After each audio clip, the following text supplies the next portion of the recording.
అనుమతి లేకుండా అంతమందితోటి press meet పెట్టకూడదు. ప్రెస్ మీట్ పెట్టాడు. ప్రెస్ మీట్కి ప్రైవేట్ ప్లేస్లో అనుమతి పెద్దగా అవసరం లేదు. కానీ అక్కడ సమూహమైనటువంటి వందలాది మంది 500 200 మందికి 300 మంది దాకా ఉంటారు. అన్ని రకాల వ్యక్తులు అంతా కలిపి, అంటే మీడియా పర్సన్స్ అండ్ అభిమానులు అంతా కలిపి intelligence police department, working police department, అంటే డ్యూటీ వేసుకున్న డిపార్ట్మెంటు, రహస్యంగా ఇంటెలిజెన్స్ రిపోర్ట్స్ ఉంటాయి. కేంద్ర ప్రభుత్వం తరపున ఉంటాయి, రాష్ట్ర ప్రభుత్వం తరపున ఉంటాయి.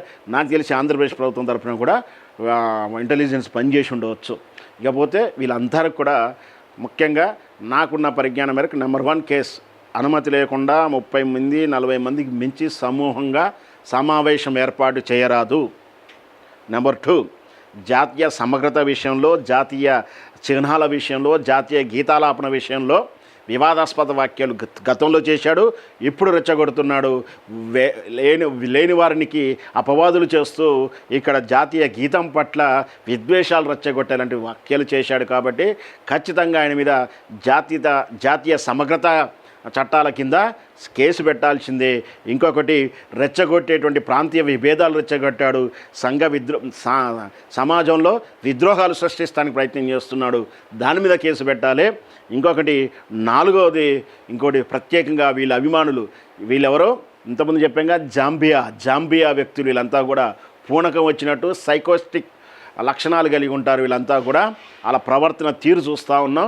వీళ్ళ మీద రేవంత్ రెడ్డి గారి మీద చేసిన అనుచిత వ్యాఖ్యలకు రేవంత్ రెడ్డి గారు ఖచ్చితంగా రాష్ట్ర ముఖ్యమంత్రిగా, రాష్ట్ర హోంమంత్రిగా ఒక వ్యక్తి రాజకీయ నాయకుడి మీద ఈ విధంగా వ్యాఖ్యలు చేస్తే ఖచ్చితంగా కేసు పెట్టాలి, చెప్పకూడదు, వినిపించాల్సిందే. ఎందుకు అంటున్నానంటే కేవలం జర్నలిస్టులను రీట్వీట్ చేస్తేనే తీసుకెళ్ళి తరుడిగిడి పెట్టినటువంటి రేవంత్ రెడ్డి గారు మీరు వీటి మీద ఎందుకు చర్య తీసుకోరని ప్రశ్నిస్తూ ఉన్నాను.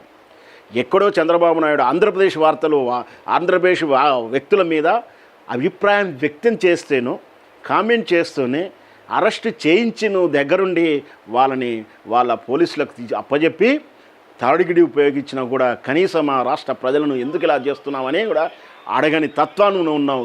మరి వీటిని ఎందుకు నువ్వు కేసు పెట్టవు? నిన్ను తిట్టినట్టు వ్యక్తులను ఎందుకు కేసు పెట్టవు?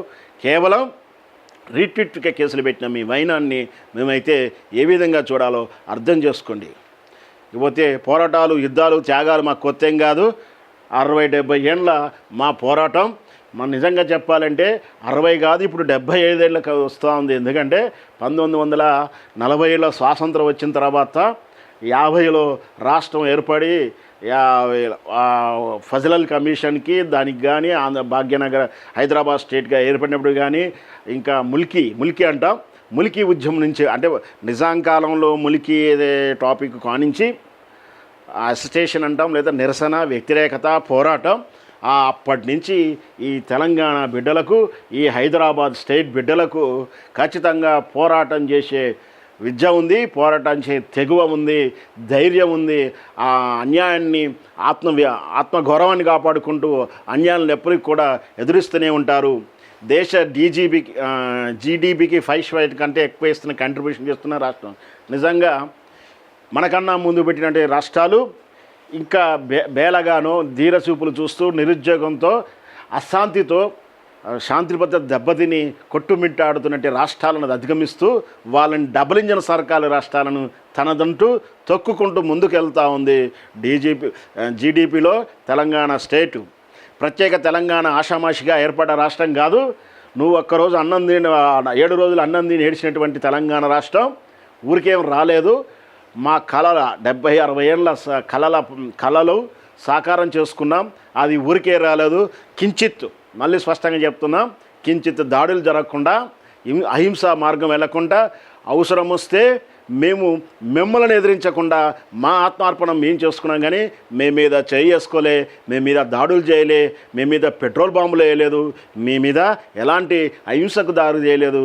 కేవలం అంతగా అవసరం వస్తే మా వేవుని అర్థం చేయాలా చెప్పడానికి మాకు మేమే దహనమయ్యాం, మాకు మేమే ఉరికొయ్యలకు ఏలాడాం. కానీ ఎవరిని కూడా బాధ పెట్టలే. చావులో కూడా మేమే బాధపడ్డాం, కానీ మిమ్మల్ని బాధ పెట్టలే. మీరు చేసిన ప్రతి ఎత్తుగడకు, మీరు చేసినటువంటి లాబింగ్లకు, మీరు చేసినటువంటి కుట్రలకు, కుతంత్రాలకు ఇక రాదేమో తెలంగాణ అనేటువంటి బలహీన క్షణాల్లో నిరాశ నిస్పృహలతో దిక్కుతోచనిక చేయకూడని పని క్షణికావేశాల్లో చాలామంది ఆత్మార్పణం చేసుకున్నారు, ఆత్మ బలిదానాలు ఇచ్చారు. అట్లా ఆత్మ బలిదానాలు ఇస్తే తప్పని పరిస్థితుల్లో రాజ్యాంగబద్ధంగా మీ ఢిల్లీ సుల్తాను మీ ఆంధ్ర పెట్టుబడిదారులని ఈపి వంగబెట్టి బరువు పెట్టి మేము తెలంగాణ రాష్ట్రాన్ని తెచ్చుకున్నాం. అంత ఈజీగా ఏం రాలే మా రాష్ట్రం. పొట్టి శ్రీరాములు గడ ప్రాంతీయవాదం నిజమే. పవన్ కళ్యాణ్ గారు ఏర్పాటువాదం జాతీయత భద్రతకు ప్రమాదం, వీళ్ళు రేపు దేశాన్ని కూడా కాదంటారు, జాతీయ గీతం కూడా పాడారని చెప్పారు కదా. మరే నువ్వు చెప్పినట్టు వాక్యం నుంచే నీ ఆత్మ పరిశీలన చేసుకోండి, హృదయం మీద చేసుకొని మాట్లాడండి. నువ్వు నిజంగా సనాతన ధర్మం హిందూ ధర్మం అయితే నువ్వు నృత్యం కొలిచేటువంటి నీ ఆంజనేయ స్వామి మీద ఒట్టేసుకొని మాట్లాడు. పొట్టి శ్రీరాములు గారు ఎందుకు ఆత్మార్పణ చేసుకున్నారు?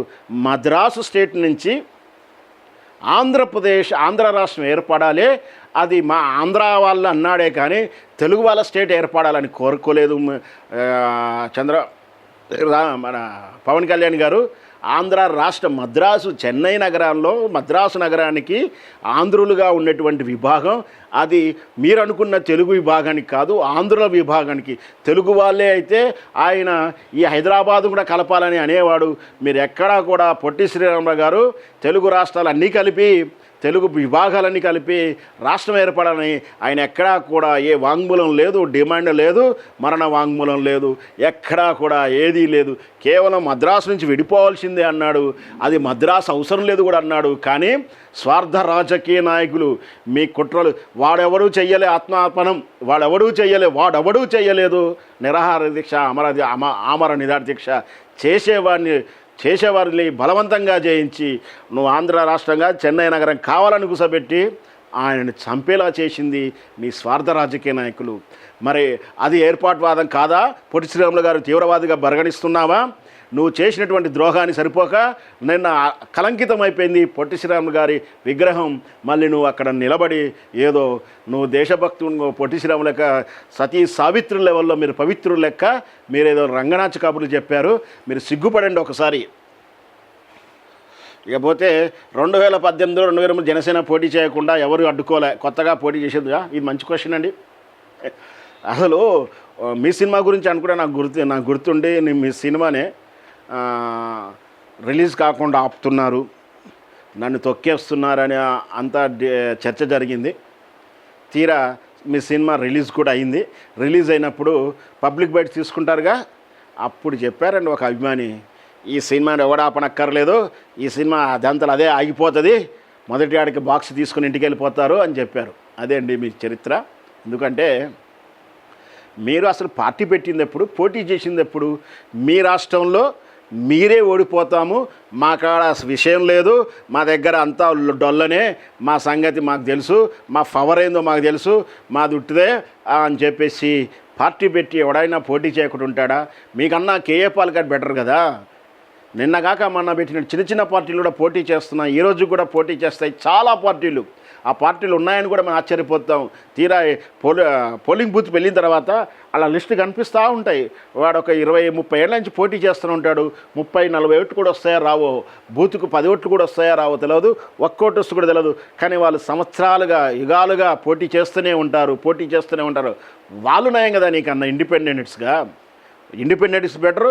వాళ్ళు చిన్న చితకా పార్టీలు ఏదో వాళ్ళ భావజాలాన్ని, అంటే ఏదో ఒక రెవల్యూషన్ కమ్యూనిస్టులు కావచ్చు, బహుజనులు కావచ్చు, ఏదో ఒక భావజాలం గురించి చిన్న పార్టీలు పెట్టుకొని వాళ్ళ జీవన సమస్యగా పోరాడుతూనే ఉంటారు. వాళ్ళు నయం కదా, నువ్వు కదా పోటీ చేయకుండా పారిపోయింది.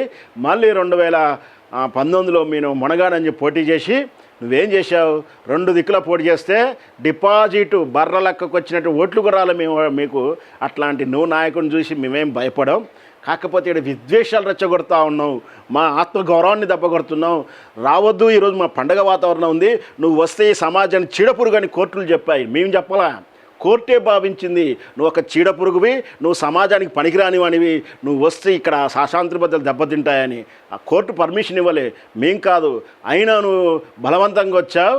బలవంతంగా వచ్చి ఏదో ఇక్కడ శాంతి భద్రతలు దెబ్బతీసి తెలంగాణ వాదాన్ని ఆంధ్రావాదాన్ని గెలికి ఆంధ్రను పోలరైజ్ చేసుకొని జిహెచ్ఎంసీ ఎన్నికల్లో నువ్వేదో పోటీ చేయాలనుకుంటున్నావు. నీకు పోటీ చేసే అభ్యర్థులు కూడా ఉండరు. నాకైతే స్పష్టంగా ఉంది. నువ్వు పోటీ చేస్తే మాకు అభ్యంతరం లేదు, మాకు భయం కూడా లేదు. నువ్వు ఇంకా పోటీ చేయాలని కోరుకుంటాం. నువ్వే కాదు, చంద్రబాబు నాయుడు కూడా రావాలని కోరుకుంటాం. ప్రజాస్వామ్యంగా మేము ఆహ్వానిస్తాం. కావాలంటే నేను కూడా వెళ్ళి ఆహ్వానిస్తా. మీరు పోటీ చేయండి, కానీ విద్వేషాలు రెచ్చగొట్టొద్దు, మీరు చిల్లర రాజకీయాలు చేయొద్దు అనేది మా ఉద్దేశం. ఇదే విషయాన్ని కేటీఆర్ గారు చెప్పారు.